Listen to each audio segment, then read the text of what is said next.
Hey guys, welcome back to another episode of Twins Talk Arsenal. We're going to get into the Arsenal game today where we posted a 1-0 loss against Olympiacos, which it wasn't the best performance from Arsenal, but we are through to the next round. But I think before we get into that video, I just want to take a minute's silence for our fallen friends over on the other side of London.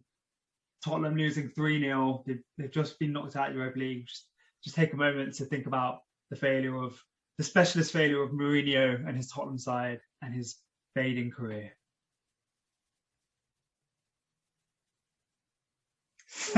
What did you think about that game? That was awesome. Like that, you get that little spark in European football, which you don't get in the Premier League. But it's so good when you watch Spurs give away a 2-0 lead. What did you think? Yeah, definitely. I mean, it's one of those, it reminds me of the magic of the FA Cup. Dynamo Zagreb by no means would have been the favourites. They were 2-0 down from the first leg. It's one of those, if Tottenham had scored one goal, Dynamo Zagreb would have needed a minor miracle. So they did kind of need the perfect game. But some cracking goals from Dynamo Zagreb. And in the end, it was truly deserved.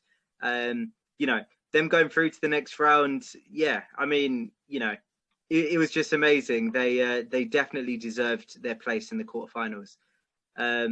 Arsenal, a bit edgy at times, but saying that, I do think overall Arsenal had good control of the game.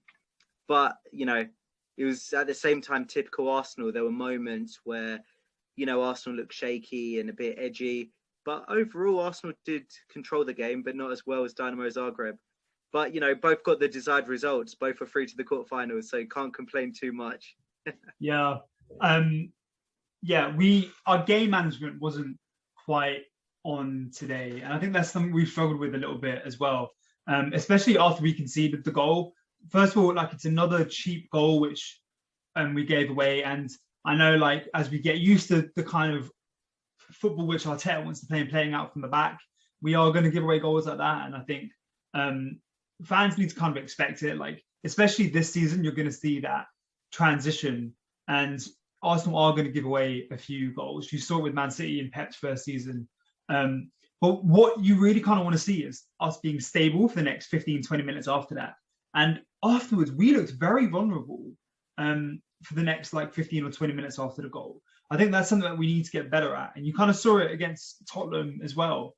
10-man Tottenham team. And, we looked shaky for that last 15 minutes. We need to work on our game management, I think, a little bit, so that we can see these games out easily rather than having a heart attack every game. Yeah, definitely. I agree with that. For the goal that Olympiacos scored, where do you think the issue lies, basically? Because, a number of players were at fault. So, where do you think the blame lays, kind of thing? For me, I think you're right. A number of players were at fault. Again, I know this is maybe a bit peak, but Ceballos loses the ball again, and again it leads to a goal. And this is the third game in a row where he's played and that has happened. So you've got to put some kind of criticism for the goal on him. But also, you wanted to see a bit more leadership from David Luiz and Gabriel when they actually did break through, and you just didn't see that. So it's kind of a team issue. And I feel bad highlighting Ceballos because people go through these periods in their careers, and when you're not getting a lot of game time, and when you are getting games, you're kind of making mistakes. It's kind of easy to let those mistakes hang over you. But I would say it was Ceballos' fault, but defensively we should have been better as well. Yeah, I mean, I wouldn't lay the blame solely at Ceballos' feet. At least he lost the ball higher up the pitch this time. It was still his fault for losing the ball, of course. You can argue, he shouldn't have done it, or maybe made a safer pass, etc. But, I do think a lot of the blame lays with our defence as well. Firstly, you've got David Luiz not showing him outside. If he shows him down the line, who do they cross to? They're not the tallest team. I wouldn't say it's impossible for them to score, but it's a lot less likely than letting him run, in on goal. Also, Gabriel, I do think a bit of blame lies with him. The block, quite simply, isn't good enough. You've got to put your body on the line. We saw as an example when Arsenal played Burnley, in the Premier League. We saw when Dynamo Zagreb played Tottenham, just now, Yeah. you see players putting their body on the line to make sure that shot, doesn't go through on goal. To an extent, we need that at Arsenal. The blocked effort from Gabriel, it's not really good enough. It loops into the net, but it's because of the way he turns his leg. If he keeps his feet flat on the ground and blocks it, or if he throws his body at the shot and blocks it, the rebound goes, towards the Olympiacos forward. It goes towards the Olympiacos goal rather than going towards the Arsenal goal. So I don't know. It's a tough one. I think there's more that Arsenal could do in that situation to prevent the goal. Obviously at the end of the day, Arsenal lost the game, which is a little disappointing. Yeah. We definitely created the chances to win today's game in isolation, but we just weren't clinical enough in key moments. It was a bit of a disappointing game overall, but obviously I don't want to be too critical. We're through to the next round. Yeah, exactly. We're through to the next round. I think it is right to highlight the fact that we lost the game though, because I think we haven't kept clean sheets for the last 11 games. And the thing is, competitions. Yeah, we haven't kept clean sheet for that amount of time, but it's not like we're playing badly defensively. It's just we're making mistakes which are giving away goals. Because say if you look at the game today, we created far more clear-cut chances than Olympiacos created, but we gave them a goal. So that is again something which we kind of need to highlight, because Arteta's work defensively is actually good. It's when we lose possession, that's when we're vulnerable to the counter-attack and vulnerable to being hit. So I want to start seeing us racking up clean sheets again, like we were at the beginning of the season before we hit our slump. Yeah, definitely. I think, the thing that stands out for me with Arsenal on the, beneficiary side kind of thing, like an advantage of today's game or of the performance, we are creating a lot of chances, which is a good thing. Aubameyang had some really good chances. Pepe had a really good chance. Odegaard had a really good chance.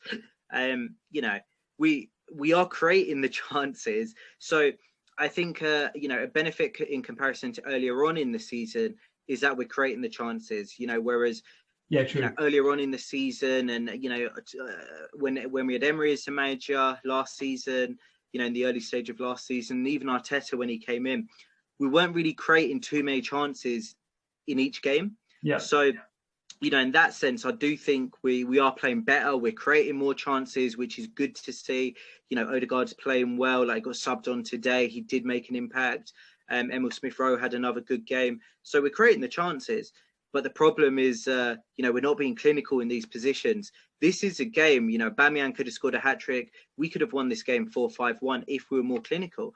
Yeah. But we just weren't clinical. So I think that's maybe the drawback. We're creating the chances, which is good, but we're not finishing them. And then the other thing, like you said, we've gone 11 games now in all competitions without keeping a clean sheet. The disappointment of that, like you mentioned, we're shooting ourselves in the foot. A lot of the goals that we're conceding are our own doing. You look at the Europa League, when we played Benfica in the last round, the goals we conceded, near enough, they were all our fault. You look at Olympiacos, the goal we conceded in the first leg was our fault. Today Olympiacos only had 2 chances, but one of them, basically directly from the goalie kicking the ball, just route one, long clearance, and all of a sudden they find themselves through on goal, one-on-one, basically. And then obviously the goal they scored sloppy from us again. So, don't get me wrong, I do think Arteta is, laying his mark on the team, and it is a transition. We'll take time to get to where Arteta wants us to be, and also where the fans want Arsenal to be. It's not going to be a quick resolution by any means, and we do need to stick with the team. That's the most important thing. But it is a bit disheartening when you watch us concede these types of goals and make these types of mistakes, which, quite simply other teams don't make. Even when you look at like championship level and things like that, they don't tend to make these types of mistakes, which Arsenal do. It's just individual errors which seem to be costing us at this moment in time. But, the most important thing is that we got through to the next round. We did control the Olympiacos game for large parts of it. So, we're through to the next round, and hopefully we can just build on our performances and have a better one in the next round. Yeah, I think one of the things which I kind of like, I think I'm quite, I give a lot of praise to Arteta, our manager, when I know a lot of other people kind of criticize him. But I only do that because I think we can see the strides which Arsenal have been making underneath Mm. him. And it's a good thing that we're creating a lot of chances lately because, we've conceded in the last 11 games. We need to be outscoring teams to win. And at the moment, for the last 5 or 6 games, we seem to be able to do that. Not tonight, but, we've got the results to go through. Um, but I think those little mistakes which we're making, we will cut out. I think you're seeing Arteta try and build that confidence and that knowledge within the team. I think that's why he stuck with the same back four for this match, because he's trying to get them used to playing with each other, so that understanding of playing out from the back comes more naturally.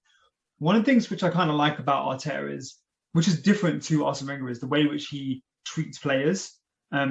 You would see with Wenger, like if there was a mistake in a game, or if there was like a controversial moment, you would see him very much protect the player. He's never seen the incident which has happened, or he will never call out a player publicly.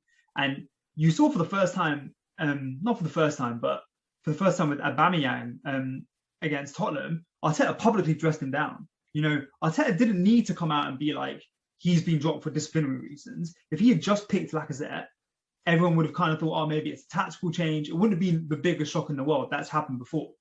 But the fact that he came out before the game and specifically told reporters, we've dropped Arteta we've dropped Aubameyang for disciplinary reasons, shows that he wanted to make that a big deal, right?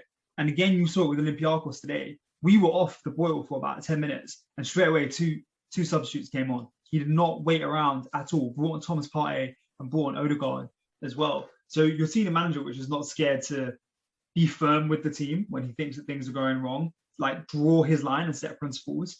And I think we've been through years and years of Arsene Wenger basically giving players a really easy ride. You heard it when you heard about players like jumping onto the team bus, and there was no real like drive within the team to be better, right? Because they could kind of get away with doing a bit less. And even though we are conceding goals, I like that Arteta is being very firm with this team. It's about the team. It's not about individual players. And I want to see more of this kind of man management from Arteta. Saz, what do you kind of think about that? Yeah, no, I completely agree with everything you've just said. What I would add to that as well, you were saying in the past, maybe under Wenger, players could get away with jumping on the team bus and this and that. But you got to look at the difference in the caliber of the players. This was like Thierry Henry jumping on the bus. So, this is a player which, he's going to score 30 Premier League goals each and every season. He's going to win you games, go win you titles, etc.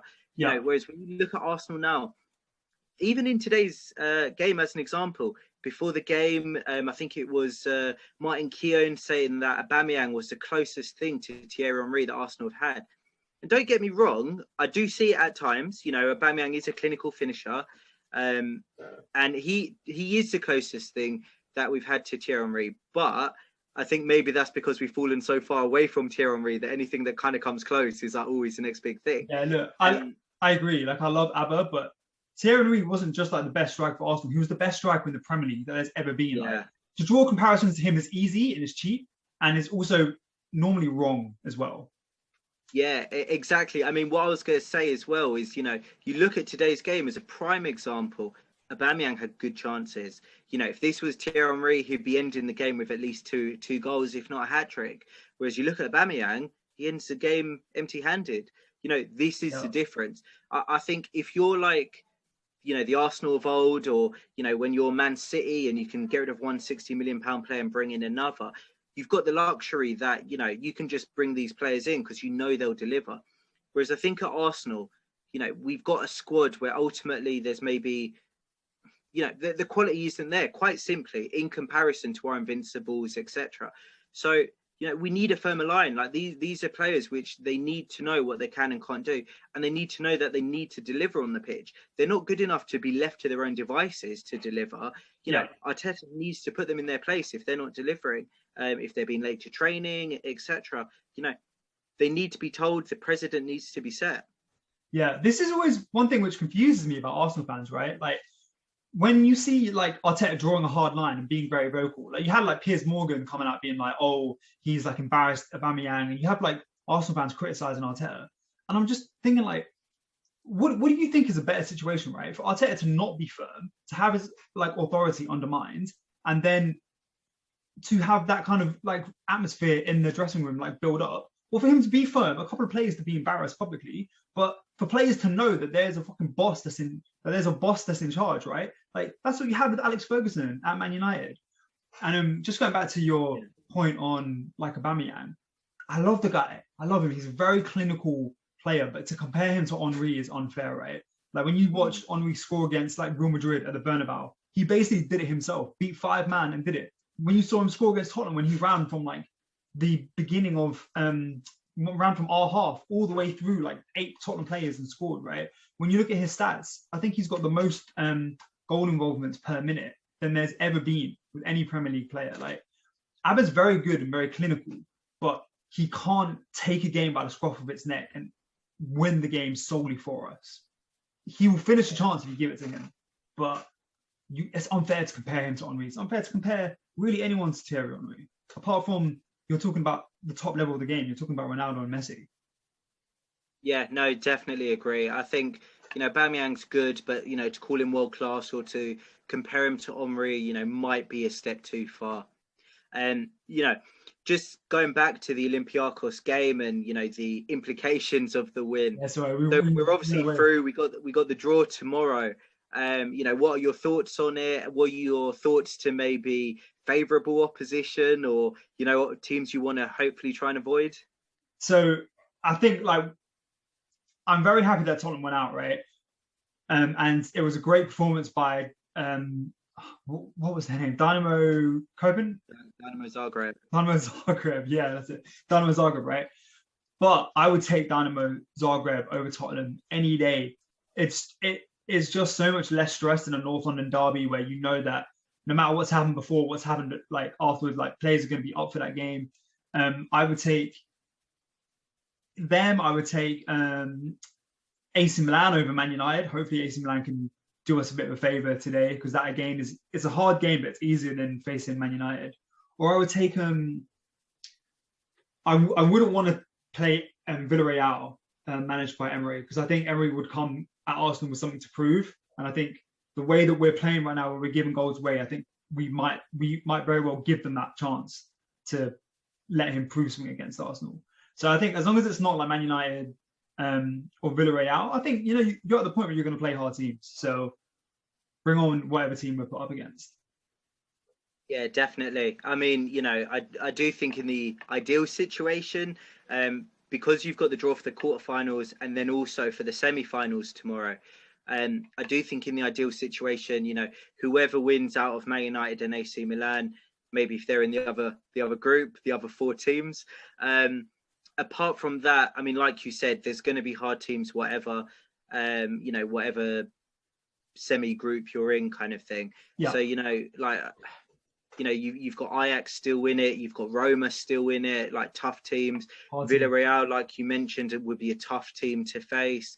But if you want to win the Europa League, you've got to beat these teams. Like, you saw from Dynamo Zagreb against Tottenham, earlier on today, just now.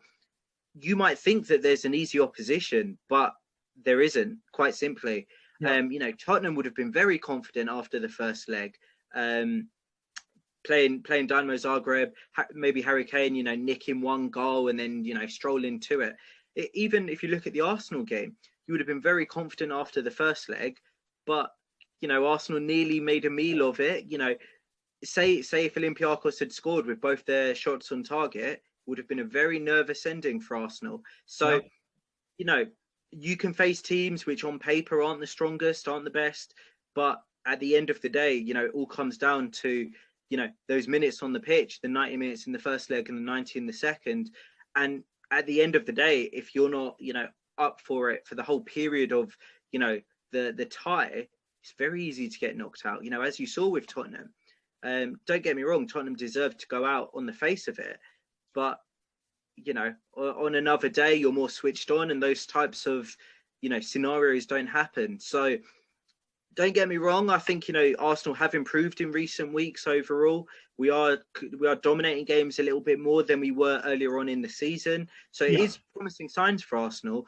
But I think we can't take our foot off the gas, whoever we play in the quarters and the semi-finals. I think he'll be, dangerous, so to speak. And especially with Arsenal not doing so well in the league, there is extra emphasis on us, performing in these games and in these ties.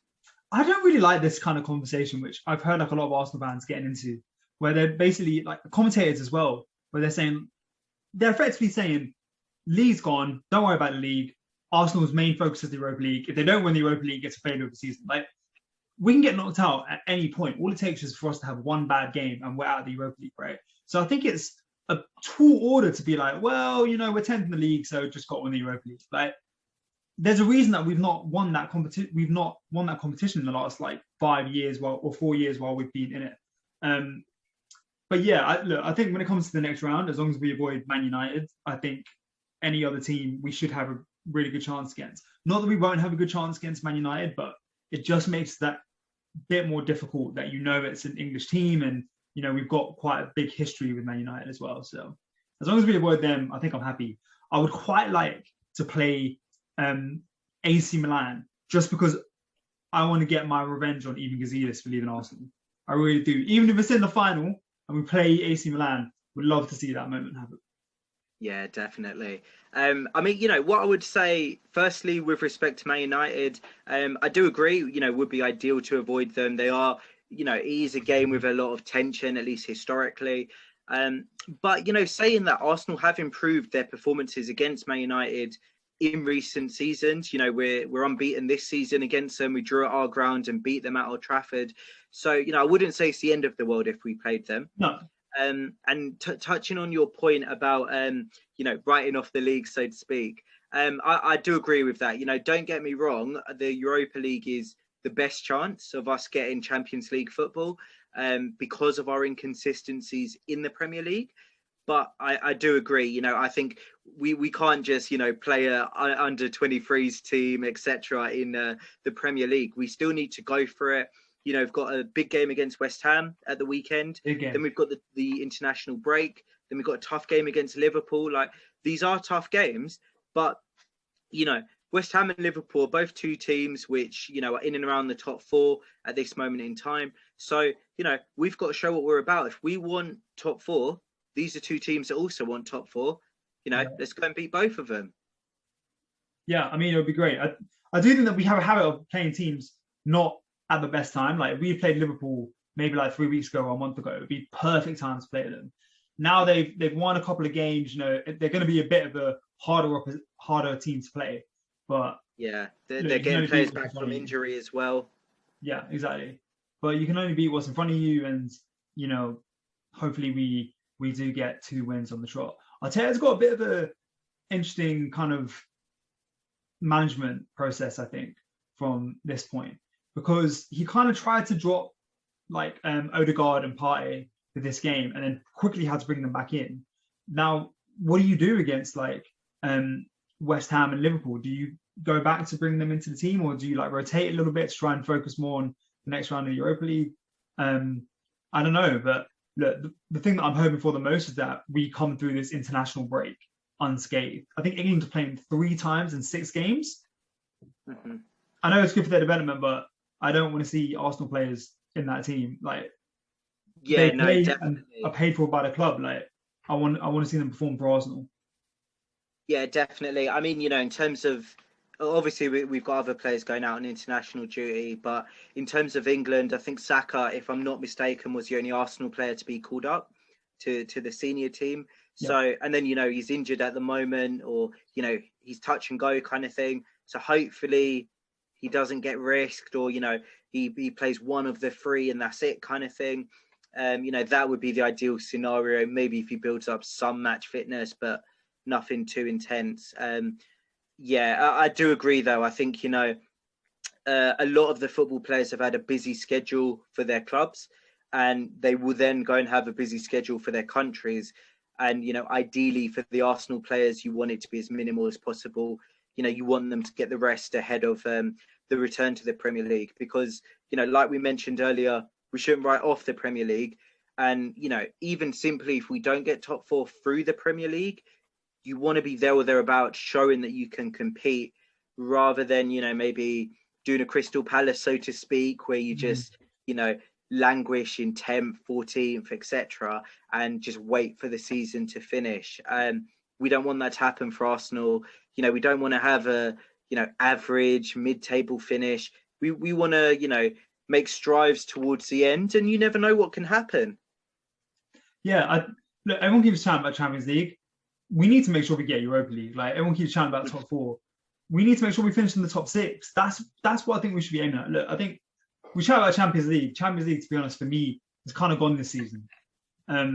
Us winning the Europa League is a tall ask to get in it. So we need to actually focus on just getting back into the Europa League next year. And that's still something which we can do, which is very much achievable. But we need to go there and we need to have some consistency in our games now. We need to be able to play well from the first minute to the last, which we haven't seen Arsenal do yet this season.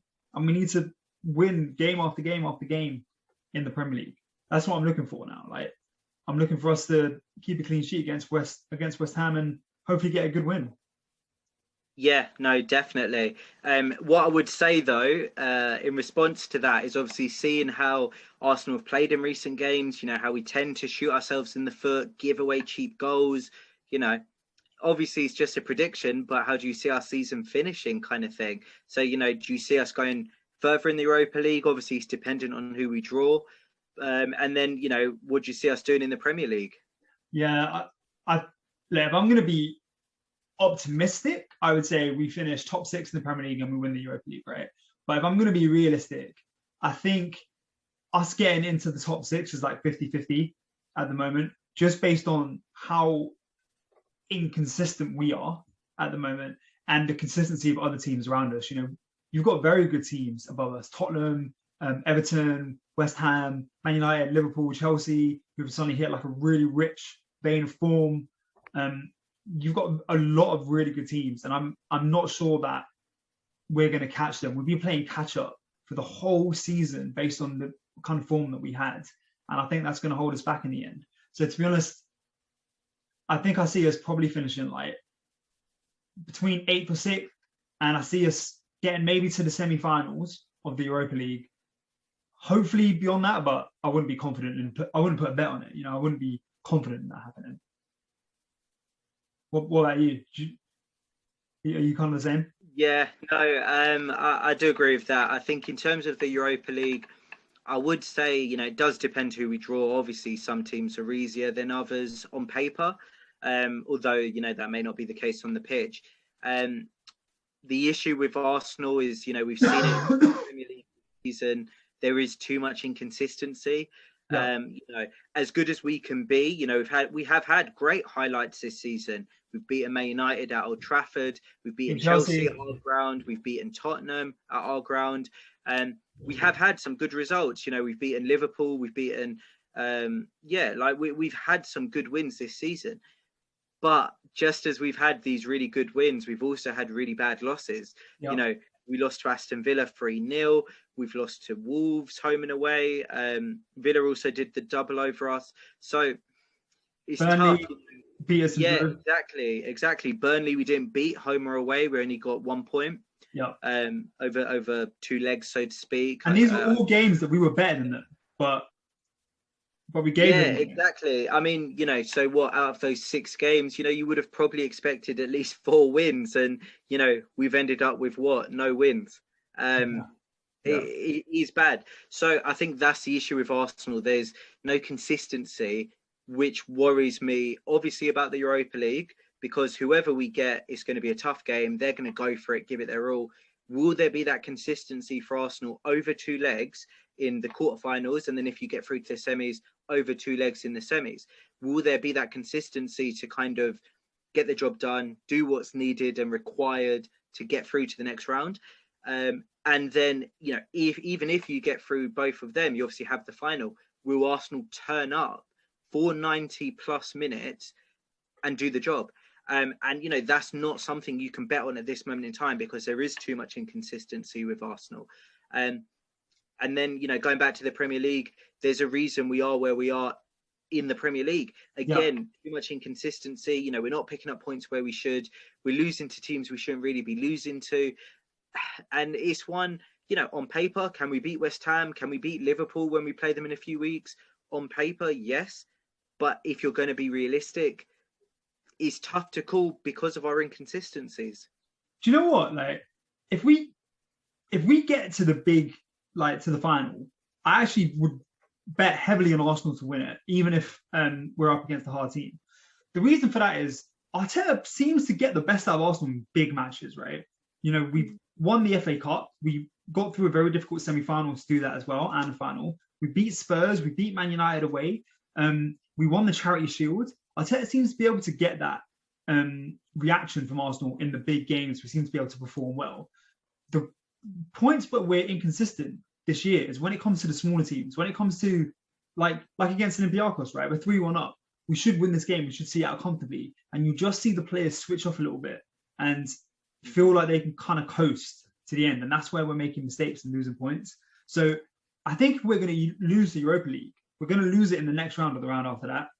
If we get to the final, I would kind of back us to win. And it's kind of the same in the Premier League, right? Like we've beaten the big teams, but when we played Burnley, when we played Aston Villa, when we played Wolves, that's when we switched off. And those are all games that we should have won.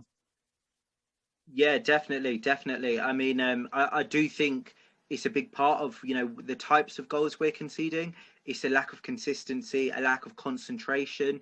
You know, in these, you know, what seems to be a small moment, but it's one of those that you lose that concentration for a split second, for, you know, 5 seconds, and all of a sudden the opposition's breaking away 2-on-2, 3-on-3, or, you know, we're gifting away sloppy goals that we shouldn't be.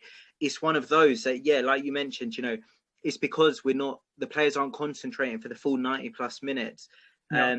Whereas, you know, when you're in these big games, you obviously have it in your mind, you know, it's a big game, whether it be the North London derby or, you know, whatever it may be, you know, in your mind as a player, it's a big game. And so I do think you are more switched on. And yeah, I do think you see it with a lot of the Arsenal players. They kind of, to an extent, need that to get them going. You know, they need the presence of a big game to kind of help them to perform, to keep them concentrated and switched on for the full length of the game. This is why I think we're going to see another big overhaul at Arsenal in the summer. Like you heard Arteta talk about it a few press conferences ago where he spoke about the kind of miracles which they did in January, right? Which was getting out a load of players and getting in people like Odegaard. And he also then said, you'll see a similar thing in the summer. I think what he's trying to do is get rid of all of those. We had a period at Arsenal where we would like coast to fourth or coast to like a decent finish, and players were happy to coast, and you didn't really see that kind of drive. And I think you're seeing Arteta try and strip that away and strip away that dead wood and try and bring in players that are going to drive every single game, like they do at Man City. And I think we're going to see that in the summer. But at the moment, we still got a little bit of that complacency in Arsenal. So it'll be interesting to see how he deals with that. Yeah, definitely. And it does take time. You know, this isn't something that you can resolve in one transfer window, especially I think with the high number of Arsenal players which were happy to coast towards the end of Wenger's reign, you know, Emery's reign. We had a lot of players that were just happy to, you know, kind of sit on the bench, accept their paycheck, etc., and not necessarily put, you know, to not necessarily put Arsenal first. So, you know, and to not have that drive and determination for Arsenal to succeed. They were too happy to kind of watch time pass by, so to speak. So, yeah, it's a cultural shift, a mentality shift. It will take a bit of time. I do think Arteta needs that time. He needs to be given that time. Yeah, give me 11 Kieran Tierney's and Arsenal will win every competition out there. But yeah, I agree. Like Arteta should be given that time. I think for Arsenal fans calling for his head, like, do you restart this building process again? You can see clear development from Arsenal, from where we were and where we are. And you know this is a transition year, especially when we're being hampered so much by like coronavirus and financial difficulties. You've got to give him time. We're not a club like Chelsea or Man City. We can't just get in a new manager, start a new process, and give them 200 million to go and spend. Like, so we're partway through this process. Give him time, and hopefully next year we'll be a lot closer to the top four than we are now.